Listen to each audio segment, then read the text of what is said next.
Okay, we are live. Wonderful. All right, so thank you all for coming today.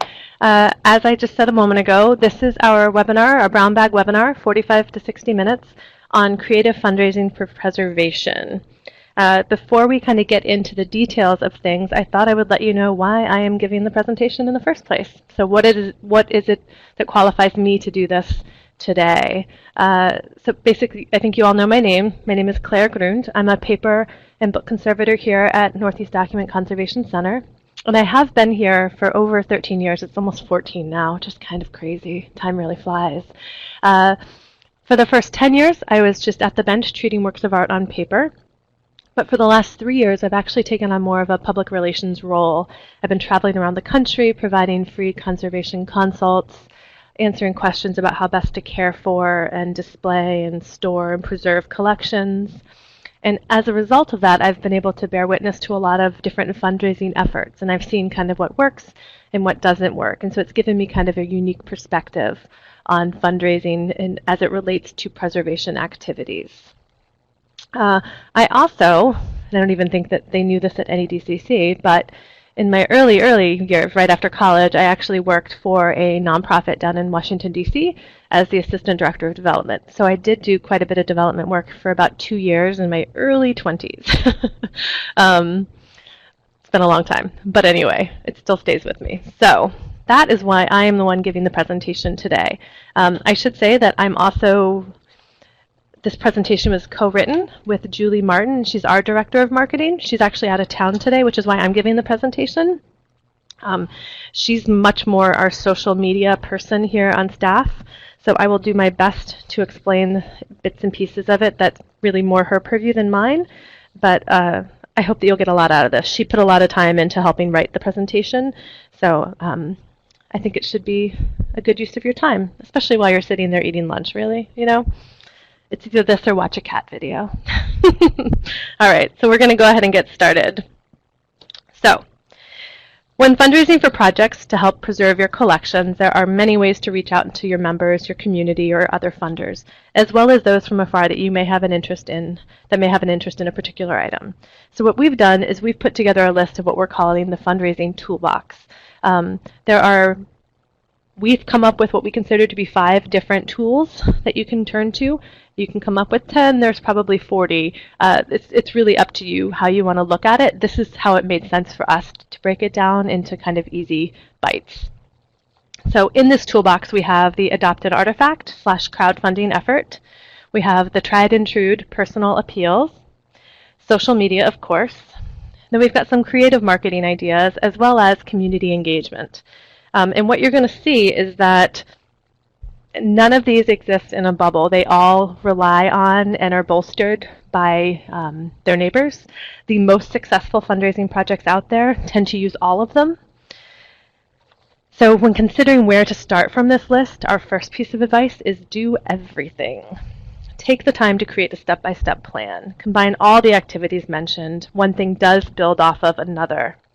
The whole idea of fundraising is really just to make some noise, catch people's interest, tell your story, create a bandwagon effect. And for those of you who are wondering about grants, that's not something that I'm going to be talking about today because, to be perfectly honest, I don't know that grants are really what we would consider to be creative fundraising ideas. That's more like the traditional tried and true method. And we also should remember that grants account for only a small percentage of fundraising success. They're competitive, they take a long time, they're most often only offered once a year, and then the grant proposal preparation time can often take months, and then there's often the time that you have to wait for the notification. So though grants are absolutely wonderful, we think that you really should use grants only for specific projects for which you don't have a tight deadline, unless your funder provides operating support, which is rare and amazing. So, let's go ahead and begin. So first, we are going to talk about the Adopt an Artifact model. So several institutions that we've worked with have been really successful with the Adopt an Artifact program. The big thing with this is that you want to create a website presence for your Adopt an Artifact program, including photographs of the material. You want to write a compelling narrative about why this object is significant. You want to explain the damage or deterioration or the other risks, and explain how your initiative will help preserve this object. As a way to do it, you can create a simple video to tell the story of significance of your materials, the need for preservation, how people can donate. You can post your video to your website or to YouTube directly. You can hold an event or an open house at which you showcase the items for which you are seeking funding. And then as an example, here for our first Adopt an Artifact example, I chose to highlight the conservation evening that the Lexington Historical Society here in Lexington, Massachusetts does. So for the last couple years, they've been holding this annual evening of conservation. In addition to selling tickets for the event, I believe it's something nominal, a $25 fee. It's a wine and cheese event. They get to come in, they get to hear a featured speaker talk about something relative to the objects that they have selected prior to the event. So for this one, it really focused on almost like tavern life in Revolutionary War times. So they had a speaker come in who is a professor of history, who also happened to be a native of Lexington, and give a talk about that. And in her talk, she kind of ties into the objects that they had selected for this event. One thing that's really important if you're going to do an Adopt an Artifact event is that you should, well, you don't have to, but I highly, highly recommend having the objects looked at by a conservator prior to your event so that you know how much money you're supposed to be raising. So once you've decided on a theme and you figure out, okay, these are the 6 items that we'd like to highlight, bring those items to a conservator. We offer this at NEDCC. Let a conservation treatment proposal be written up for it. Not only will that give you a really great, succinct description of the object and exactly what's wrong, but it'll give you that target for how much money do you actually need to raise to conserve this. If you don't have that, you may end up only looking to, you may think that you need $1,000, but really you needed $2,000, and that's not the kind of thing you want to find out later. You want to know all of that ahead of time. Also, having a treatment proposal in hand often can legitimize the work, and so you know your collections better than we do for sure. However, when you have a perceived expert come in as a conservator and tell you, okay, this is what's wrong, and this is how much it's going to cost, it just bolsters your case for why this is important and legitimizes it. So here at Lexington, they did this beautiful job. And I've actually was able to attend this last year. I didn't this year because I was out of town. But in addition to having a featured speaker, they often have a conservator also come in who can speak to specific questions about how the objects are going to be treated. And so at this specific event, they actually had Todd Pattison, one of our senior book conservators, come and answer questions and just talk to people during the reception hour after the speaker had given her talk. And it was wonderful. They have the objects out on display. They have little bid forms out. You can adopt the entire artifact. You can just put money towards it. It's really whatever you want. But it's a really great way of having the community feel personally invested in something. Ideally with fundraising, it's all about inviting people to be part of your cause, and it's all about relationship building. And so anytime you can help people feel connected to what you're doing yourself a favor. Now, another way to do it. So this is from another local historical society. They have these beautiful, I say beautiful as a conservator, I realize they probably don't look beautiful to you, but to me they're beautiful, scrapbooks filled with ephemera from the turn of the century. Now, by themselves, these books could cost up to $10,000, probably more, to actually conserve, and that's a lot to put on, your list of donations. I shouldn't say no one, very few people can afford to make that kind of a sizable donation. And so you want to consider your Adopt an Artifact menu of donations in a similar way that you do when you think of like a wedding registry. You want there to be options on there for everyone so that they can feel special and that they're a part of it. So in addition to a $10,000 donation, you want to make it easy for someone who only has $25 to help feel a part of your process. And so what this organization did was, because it was going to be too expensive to ask for donations to conserve the entire book, they decided to do a $25 per piece of ephemera that you could donate towards. And so they just came up with a number. So now, $25, you get 400 donations. There's your $10,000. People are excited. They feel like they're a part of something bigger. And it just makes it a lot more manageable when it's a larger project like that. So, Akin to adopt an artifact is crowdfunding. I put these two things together because really the only difference is in how much money you're getting. You know, if you can't afford to adopt an entire artifact, aren't you really basically crowdfunding in essence? That's the way I see it. So with crowdfunding, there's a couple things you want to be thoughtful about. For one thing, a lot of crowdfunding platforms have become really popular, from everything from raising money for your wedding to sponsoring a student's semester abroad to saving historical collection materials like yours. So these sites give you a place in which you can post your campaign and a link to include in all your social media posts and on your web page. So the important thing with crowdfunding is that you need to really take the time to shop around for the platform that hosts similar projects, the one that really meets your needs the best. They all have different rates. They have different levels of customer support that they offer. Some offer tips on fundraising, things you want to look for. I would look for a site that lists your donors' comments, since this often encourages a bandwagon effect, and you'll see this in just a moment as I'm going through some examples.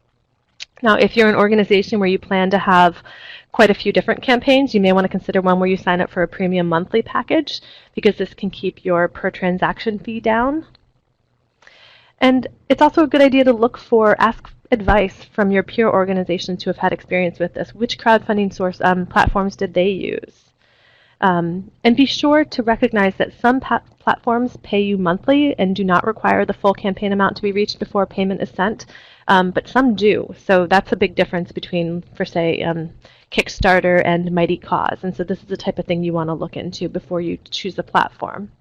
Now, at the end of this presentation, I have a resource page, and on there I listed one for crowdfunding.com where they actually give you a comparison of, I think, 10 different crowdfunding platforms where you can compare the fees that they charge and the levels of service that you get. And so if this is something you're considering, that might be a good place to go first. So another way you can go, so I just showed you all these different ways that you can go if you want to actually hire out or use and outsource some of this, but you can also go directly through your own website. So with Lexington Historical again, prior to their conservation evening, on their website, under the donate button, they have a list of items that needed conservation, as well as a list of things that needed conservation and received it, things that funds were successfully raised for. And so they use this as a way to help celebrate their success and kind of build support for their future work. So here's just a great example. I wanted to show you what it looks like when you do it well. So here they have an image of what the item is. They have a great little succinct description of what it is, why it's important, what kind of treatment needs to happen, and they give us a total cost of how much it's going to cost to conserve. And here comes the most important part. When you click that Donate Now button, boom, you are immediately taken to the PayPal platform in this case. It doesn't have to be this, but the point is as few clicks as possible. You do not want to make people work for donating money. If it's an impulse thing and they think it's cool, you want them to be able to donate within 2 clicks, 3 clicks or less. So here you click for donate and immediately it takes you to an itemized one. So it tells you what your donation is going to. It gives you an option of making it a monthly donation. And if your donor doesn't want to use PayPal, that's okay. They can use a debit or a credit card. The important thing is they're making this easy for you. You don't have to go looking for a way to donate. You don't have to mail in a check. They're making it as easy as possible for you. So that was really well done. I just wanted to highlight that. So here's another way you can do it.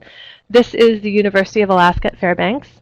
It's part of their oral history program with the Rasmussen Library. So what they've done is through their own website, they have a crowdfunding. They have items highlighted that they'd like to have conserved. But they also reached out to us, and through our website, we also highlight things that need crowdfunding. And so this is from our own website. And what's important is that it's hitting the 3 different W's, the who, the what, the why. This is what donors need to know, and you need to make it incredibly clear for them the minute they look at your object, the who, the what, and the why are. If they have to figure it out, you're probably not going to get a donation from them. So in this case, nice and clear, the who is the University of Alaska. The what is what the actual object is. This is a damaged recording of a lost Native Alaskan dialect on a glass base. And the why should be a nice succinct paragraph or a couple paragraphs about why this object is important and what the challenges are. Now, through this one, I'm going to go back just a moment here.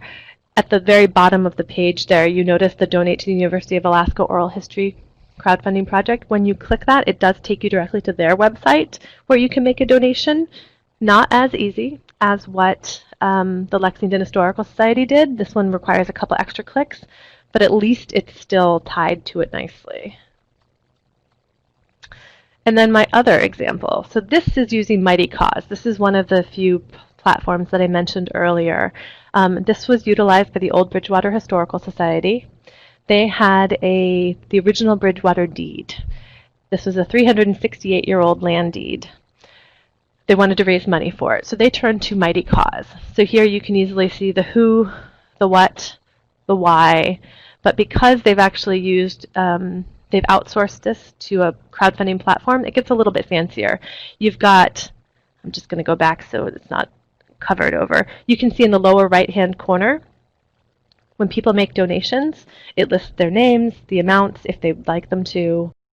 It gives a running total of their fundraising efforts in the upper right-hand corner, so you can see how you're doing. It kind of gets people excited about it.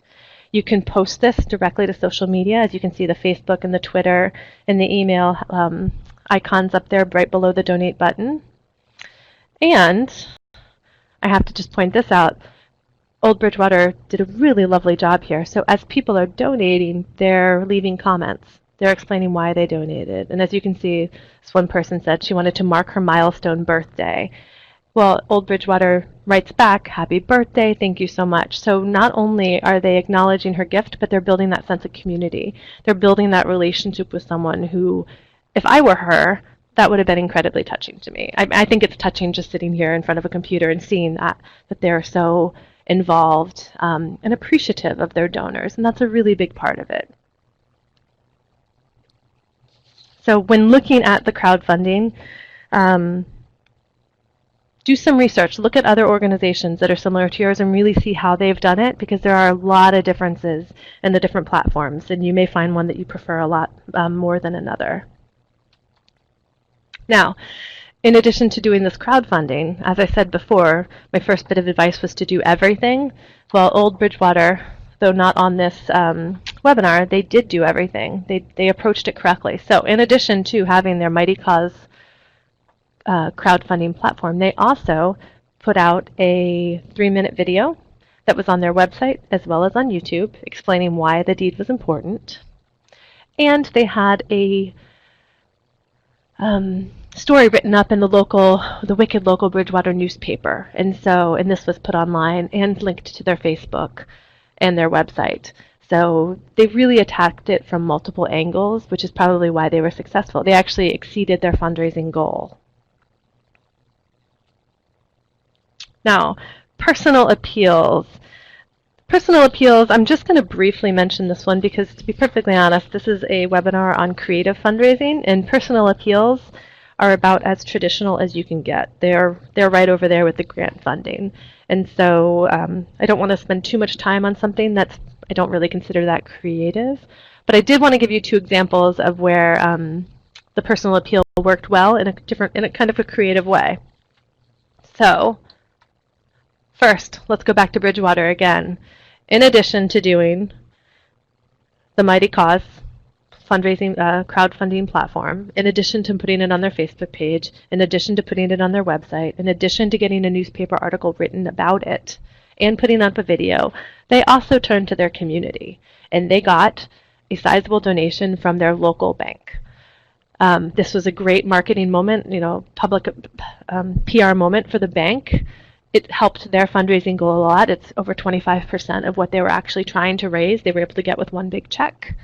And this is a great example of turning to the community and letting them really help. Because the personal approach, it can be by phone call, by letter, visit to local businesses, banks, credit unions, corporations that may have an interest in, or even a headquarters in your region. So for some tips, I really recommend that you start with your in-town independent bank or credit unions, just like Bridgewater did here. Make an appointment, go visit the bank manager, and ask if they would be willing to contribute toward your project. Bring a packet of information that you can leave with them in case they have to go to a board with a request. Make sure that your packet is attractive and contains an introductory letter, a printed photo gallery of images that you can show, perhaps a copy of your 501c3 letter, your brochure, etc. And be sure to tell them that you are visiting them first. You want people to feel special. You want them to feel engaged. If they donate towards your project, then go to your next bank in town and tell them, this bank has already donated such and such. Would you be willing to match or even exceed that? Get that bandwagon effect going that we mentioned before. And then continue on. Don't just stop there. Visit or call all the other businesses in town one by one. Bring your info packet and a list of those who have already donated. When visiting, be sure to say how the business donation can be acknowledged. Website, newsletter, newspaper, social media signage in the organization. They may have specific requests that you probably can accommodate. And make sure to create a place on your project webpage to thank your local sponsors. And even arrange a photo op if you have a large donation, which is what we call here our big check photo, which is wonderful. Now, in terms of tips for this approach, with a personal approach, you really need to think strategically and always, always, always wait until you have at least one success in hand before going on to another business. You need to create that momentum. And understand that this type of these personal appeals, these take a bit of time to process. It's going to take time to build. Don't expect to get it all done in a day or a week or even a month probably. And as I mentioned before with the whole wedding registry analogy, make sure that you have various suggested donations amounts that can be tailored to the size of the business. If it's a small mom and pop frozen yogurt shop, a $50 donation is phenomenal. It doesn't have to be sizable. It doesn't have to be big check worthy. It just has to be to show that commitment to the community and to build that relationship. Okay? And then, also, with the personal appeals, when I mentioned before bringing in some photos of the images, really take your time to take quality images of the objects. Close-up and detail shots are really effective.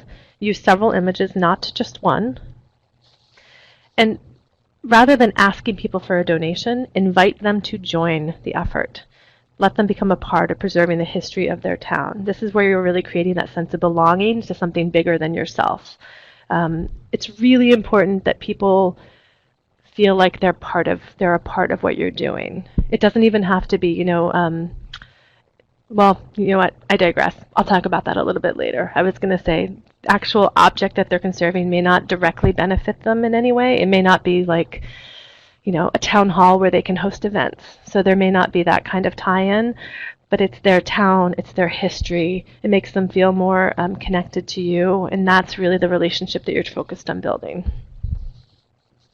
So this was one example of a personal appeal, but then you can go big. So here, this happened back in, I think it was in 2010, actually. The High Museum down in Atlanta, Georgia, was having an exhibit on Dali, Salvador Dali. And so as a way to market their exhibition and drum up ticket sales, I'm sure, they reached out to Delta, who's headquartered down in Atlanta, and got Delta to put a Dali-esque mustache on one of their 757 planes, along with a little advertisement with the dates of the exhibition. They didn't just do this. They invited travelers who spotted or rode on the plane to share their experience on the Facebook page or on Twitter. Oh, sorry, I apologize. It's in a separate section later. I actually have a photo showing you some of the social media posts that they got from this. So I realize that this is a bit of a large personal appeal. However, it can be your local bank, as in the previous example, or it can be a major multinational corporation. You can go big. It doesn't have to be something small. This, for example, the High Museum is quite a large museum, though, so I think that they could. They had a few more options, perhaps, than a local historical society. But even funnier, I thought it was great that the Delta Airlines is now called the official airline of the High Museum of Art in Atlanta, which just cracks me up because truly, what museum needs an official airline? But you know what? It's a great marketing moment. It makes you feel good. It makes you feel warm and fuzzy towards Delta. If you're down in Atlanta, that would make me want to fly Delta. And how can you not smile when you see a plane with a mustache? So well done. All right, next up, social media. All right, so I'm going to be totally honest with you all. This is my weak area. As I mentioned before, I am a paper and book conservator. I read actual books. I don't even have an e-reader yet. I am not our social media person. This is definitely Julie's area, our director of marketing. So this is going to be a little bit of a shorter section because I truly just can't speak to this area as well. But what I do want to do, I do want to highlight for you a couple instances where people were using social media well to kind of drum up that excitement for an event. So back to Lexington. Prior to their conservation evening event that they had, every day for the entire week before the event, they focused on a different object on their Facebook page. They had links, they had the hashtags Rev War, 18th century drinking, hashtag tavern life. They made it fun. They commented on the hilarity of so much alcohol being listed in one of these ledger books. They made it fun. They took away like the staid seriousness of it and just made it something fun that people could enjoy. And they had links so that you could immediately go and buy a ticket. They just did a beautiful job. So here we have March 23rd, March 24th, it's a different object. March 25th, it's a different object. They've even taken the time to circle on the photograph something that they considered funny. But they're building a momentum with social media. If you're going to have social media, you have to check it often. You have to update it often. So, like, yes, technically, I do have a Facebook page. I think I check it maybe once a year to say thank you when someone says happy birthday. I really should just close it down because if you're not going to update it actively, there's no reason for people to come back. Well, Lexington does a beautiful job. They're commenting, they're adding, they're posting things far more often than just once a week on their website, on their Facebook page. And so they're doing a great job. They're using Twitter. They're linking to their website. They're really they're seeing the big picture. And I think that that's why their events have been so successful in the past. And then, this is what I meant to go to earlier, when I was talking about the Dolly exhibit at the High Museum in Atlanta. So here you can see they also did a great job using social media. So on the left, you see their Facebook posting with links directly to their website. And then on the right, you see a Twitter feed for people because they could hashtag Dolly, hashtag hi, and let them know when they were there at the exhibit, how it's going. It's just kind of creating that sense of excitement, that sense of community that's everything fundraising is all about. All right, creative marketing. This is a little bit more my area. So when it comes to creative marketing, this can really mean almost anything. It could be as simple as an article in your local news media. You could create a press release to tell your story. You could call your local paper and speak to a real person first, ask to whom you should send a press release, what's the paper's preferred method of submission. You can invite a local reporter to visit for a behind-the-scenes tour and photo op. So when you're working with creative marketing, specifically a local news media, some tips are when writing a press release, you want to be really brief and concise. You want to keep all of the most important information in the first paragraph in case the paper has limited space. And when I say most important information, that's those 3 W's from before, the who, the what, and the why. Your headline should include the reason the paper's readers will be interested, town's name, history of collection materials, famous person associated with the material, etc. And include a short 1 or 2 sentence description of your organization with the wording you'd like them to use so that they don't have to go hunting for it. Make their job as easy as possible. So here is another example of a way to do some creative marketing. So the Coca-Cola Corporation, was it a couple years ago? I don't exactly remember the date, but a few years ago, they actually treated a number of phenomenal scrapbooks of photographs of Coca-Cola signs and signage painted on the sides of buildings here at the center. And to celebrate the work that was done and to celebrate these amazing resources that they had, they created a video talking about it. And it interviews some of the conservators here at the center who actually did the conservation work. They interviewed some of the photographers here that actually worked on reformatting some of the images. And they just celebrated it. And they put this video out, and it's directly on the Coca-Cola website itself, but it's also just on YouTube for anyone to see it that thinks it's interesting. And it's just a really clever way of getting people excited and making them feel a part of your story. So though in this instance, the creative marketing, this video is done after the fact. So this video itself may not have actually raised money for the conservation effort of those scrapbooks. What they did was they added to this community of potential donors for any future project. And that's a huge part of it, because fundraising isn't just about the dollars, it's about the relationships. Another creative marketing idea I mentioned a few moments ago about press releases. Well, you can also work with other organizations that have a similar mission as yours and let them help you market your own work. So here, the town of Lincoln, Massachusetts, created what they were calling the Lincoln Town Archives.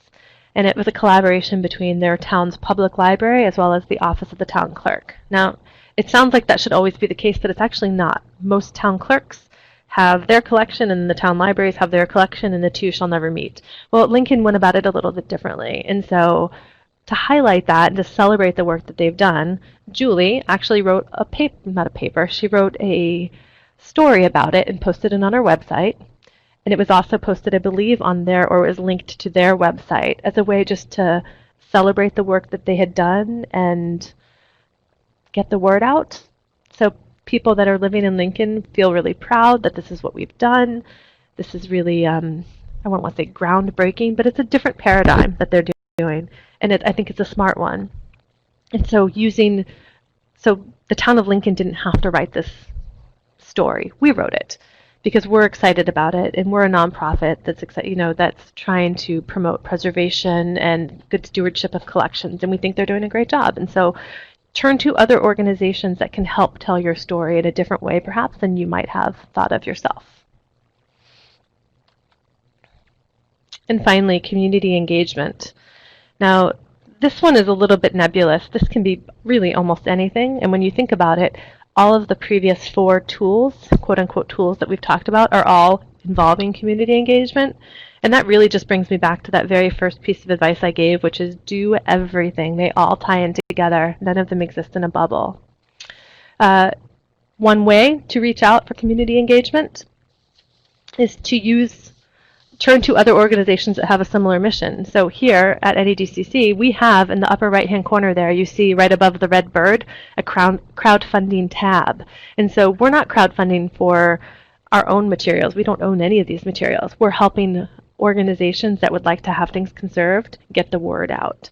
So we're highlighting things that they would like to have conserved, and we're helping them broaden their audience, because they may only have a couple thousand people that look at their website, but we may have tens of thousands of people, or we do have tens of thousands of people that look at ours. And so it's really just a way of broadening that net. Or you can take it in an entirely different way. So the town of Lincoln, I love them. They decided to create a preservation float that they use in their annual town parade. And so I don't know if any of you have little town parades. I live in Pelham, New Hampshire, and we have, it's actually quite adorable, little town. But we do not have a preservation float. I think maybe we should.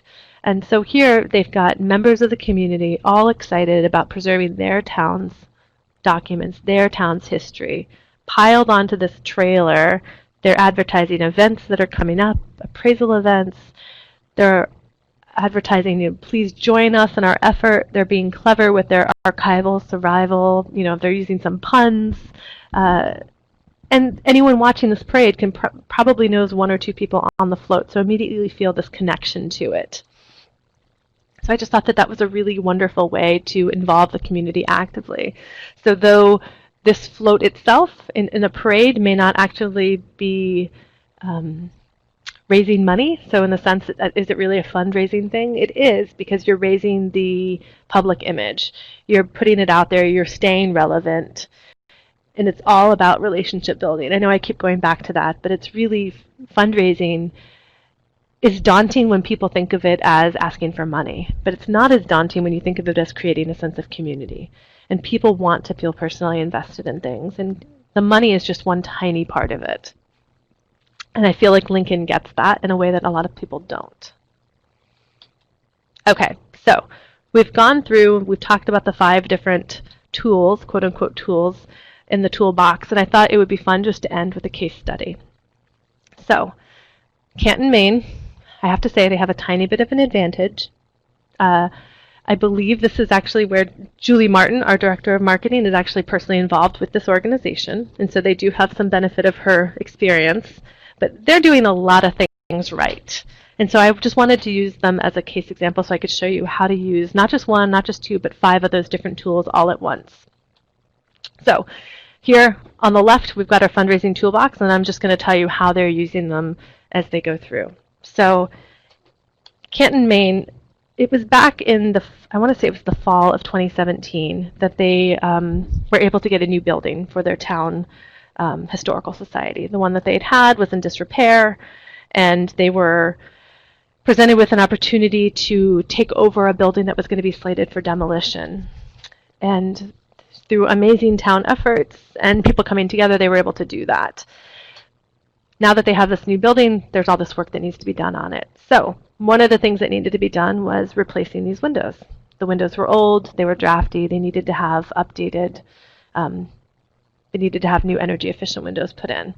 Well, if anyone's ever replaced the windows in their home, that's incredibly expensive. It's actually something I'm looking at now, and it's awful. They went about it a fun way. Instead of saying, okay, this is going to cost $15,000 to do this, they created an event whereby people could sponsor a window. So people could pick out a window that they wanted to donate towards or pledge for that night. So it was almost like an adopt an artifact event. And then once the window had been fully funded, they actually put down a brass plate on the sill of each of the windows showing whose donations had gone toward this window. And so this is something that's now just a part of that building, a part of the history of the building. I can only imagine how wonderful that would feel to have your name in a brass plaque at the bottom of this beautiful window in this beautiful space that's there for you. It's a community space. So well done in that sense. So they checked off the adopt an artifact as well as the community engagement. Then they've also got some really wonderful creative marketing. So in an effort to raise more awareness, get the community to use the space, and to see it as a fun community resource, they threw a Mardi Gras party. And this is something that they're planning to hold events every February to raise funds for this anticipated bicentennial in 2021. And so in the meantime, every February they're holding different events, and this one happened to be Mardi Gras.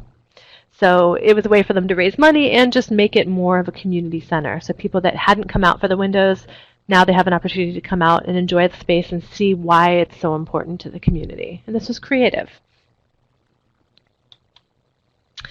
They also are using the building as a venue for talks that don't even have anything necessarily to do with the Canton Historical Society. It's just that they're sponsoring. And so here they're using it as a venue. This is a presentation that was open to the public. It was free of charge.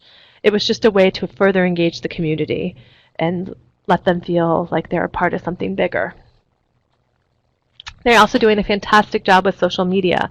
So in anticipation of all of these different events, they're linking to it on their Facebook page. They have Twitter hashtags. They are linked back to the website. They're doing a really wonderful job. They definitely have, I don't know who it is on staff that does the social media, but they're really on top of it. Much more so than I am, for sure, with my own. And they're looking forward. You know, one of the things with fundraising is that people think of fundraising as a campaign-driven event, but it's really, fundraising is a 365-day-a-year event. Even when you're not actively looking for money, you're building that name, you're building that relationship. It's all still fundraising in a sense. Well, their bicentennial is coming up in 2021. They already have a website for it. They are already getting that, they're starting to build that momentum and get that excitement and get people excited for it. This isn't for 3 more years. And so I just thought that was fantastic. And they're not forgetting about the importance of personal appeals. So they've done incredibly well with grant support as well, but they also have not forgotten that, you know, individuals can provide just as much support, if not more, with far less red tape to go through and hoops to jump. And so I blacked out the name of the donor just because I hadn't contacted him first, but a donor just, what is today, April. All right, so just a couple days ago, a donor gave $21,000 to them. That's phenomenal. And so to celebrate that, they put it right on the page. I'm sure they had his blessing. They're celebrating it. They're letting the community know this is something that's important. It helps create that bandwagon effect. You know, just below this donation, they had another $20,000 grant from a family foundation. They're doing a wonderful job hitting on all 5 of those different tools in the box. So, final thoughts. Don't ask, invite. There's a big difference there. Asking puts you at like a perceived, not disadvantage, but it's awkward. It makes people feel awkward to ask for things. When you invite them, it feels a lot more welcoming. It feels a lot less intimidating. Do your homework. If you're going to do any kind of an adopt an artifact event or crowdfunding, find out what you need to raise first. The way to do that is to speak with the professionals, whether it's a contractor if you need a new roof or a paper conservator if we're talking about a ledger. Talk with the professionals first so that you know exactly what your goal is so that you can approach it in the right way. Diversify. Just like that toolbox I mentioned with the 5 different tools in it, come at it from every different angle to help build that momentum. And remember, this is a 365-day-a-year campaign. You don't have to be asking for money every one of those days, but you have to be building your name, building that brand, helping create that sense of community that people want to feel personally invested in. And don't forget, people want to help you. You really often just need to ask them. There are a lot of people that I think are more willing to donate time or money than are ever asked because people feel weird asking. And finally, get excited. People are drawn to energy. It's fundraising, online dating, whatever. It's energy. People are excited by confidence. They're excited to be part of something exciting. And so show them that excitement. Show that, if you're a part of a nonprofit, that you have 100% employee support already. Show them that this is something that you're excited about and you want them to join in with you. And then finally, I just put together a short list of resources for you. In preparation for this webinar, there are actually, and you guys may already know this, I hadn't done this work before, but there are a ton of free webinars out there all about nonprofit fundraising, and I was actually kind of shocked. I listened to probably 3 of them. Each of them I think was like an hour. One of them was through at the very bottom I have listed for donor search, recorded videos. There were probably over 20 of them on there that were free. The Chronicle of Philanthropy, which is also listed on here, they offer some really wonderful webinars on it. Comparison of crowdfunding platforms towards the bottom. That's a really great resource if you're looking to start a crowdfunding effort. There's so many amazing resources out there, and I hope that this webinar has been helpful. I know that NADCC is not, fundraising is not necessarily our wheelhouse, but I do think that we come at it from a unique perspective because even though we are not fundraisers ourselves, I get to witness a lot of interesting fundraising. So I hope that this coming at it from that angle has been helpful for you, or at least helped spark some ideas for different ways that you all can reach out and hopefully raise some money for some really wonderful causes. So that is about it. That took about 45 minutes. If anyone has any questions, I forgot to put on my final slide with my name and email address. I'm so sorry. I'm going to type it into the chat box right now for you guys. If there's any questions, anything I've left out that you'd like, or really any comments, whatnot, feel free to reach out to me directly, or please feel free to type it into the chat box now.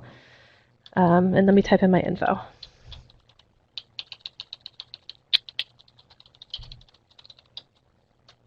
Oops. Let's see.